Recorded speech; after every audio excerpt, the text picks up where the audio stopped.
ডিপজল ভাইয়ের ভক্ত 5 বছর ধরে তারে খুঁজে বেড়াইতেছি। এই রোজা আসলে 6 বছর হবে। সে ছোট থেকে তার ছবি দেখি টেহার পাহাড়ের তনে ধইরা, তখন এতটা ভক্ত ছিলাম না। ভক্ত হলাম দাদিমা, চাচু, বেহেস্তের চাবি, গুলাম, সুলতান খা, কাজের মানুষ ভাই, গরিবের বন্ধু, রিস্কওয়ালা, অনেক ছবি তার কষ্টের দেখছি। দেখার পরে তার আমি ভক্ত হয়ে গেছি। এর চেয়ে ভক্ত হয়েছি স্বপ্নে একদিন আয়সা বলতেছে, বোন তুই কাঁদিস কেন? তুই তো কাঁদিস না, আমি তোর ভাত নিয়ে আমি খাওয়াই দিই। এই স্বপ্নটা এখন আমার কলিজার ভিতরে গাইতে গেছে। এই জন্য আমি তাকে কি আপনি ভালোবাসেন? তাকে কি ভালোবাসেন? ভালোবাসা অনেক প্রকার, কিন্তু আমি তার বড় ভাই হিসেবে শ্রদ্ধা করি এবং ভালোবাসি। তার মাথার উপরে আমি তাজ বানিয়ে রাখছি। এই জন্য আমি ডিপজল ভাইয়ের অনেক শ্রদ্ধাও করি। ডিপজল ভাইয়ের কাছ থেকে কি কোনো টাকা পয়সা চান আপনি, না কি চান আপনি তার কাছে? আমি ডিপজল ভাইয়ের কাছে টাকাও চাই না, পয়সাও চাই না, আমি কোনো কিছুই চাই না। একটাই চাই যে ডিপজল ভাই, আপনার স্বপ্ন যে আমার ভাত খাওয়াইছেন সেটা আপনি আমার বাস্তব করে দিবেন। কেন? আপনারও তো ছেলে মেয়ে আছে, সন্তান আছে।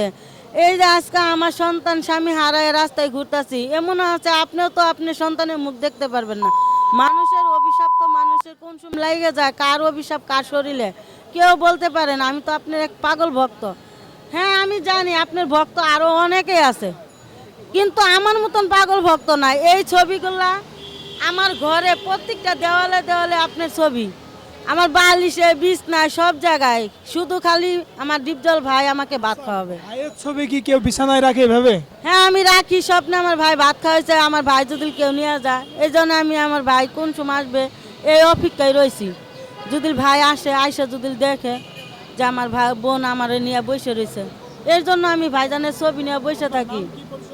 আমার নাম হলো রাশিদা, আমি থাকি জামালপুর, এখন থাকি শনি একটা গোবিন্দপুর স্কুলের সামনে।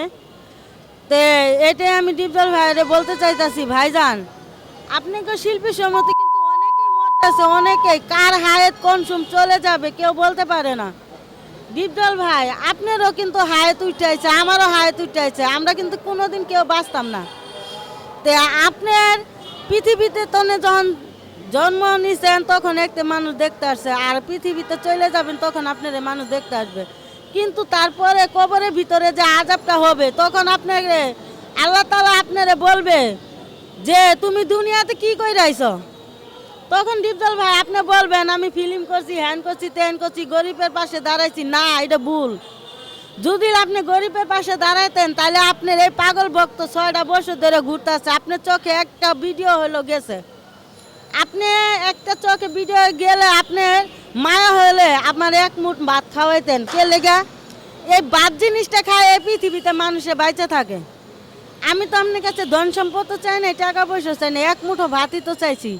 তে ডিপজল ভাই আপনার কাছে রিকোয়েস্ট, অনুরোধ, আপনার কাছে যদি ভিডিওটা যায় থাকে এই অভাগিনীরে এক মুঠো ভাত খাওয়াই দিবেন, তাইলে এই অভাগিনী ময়ূরও শান্তি পাবে। আর না হলে আমি সবাইকে যেরকম ধরতাছি ধরতে ধরতে এমন আছে আমার মৃত্যুও হতে পারে।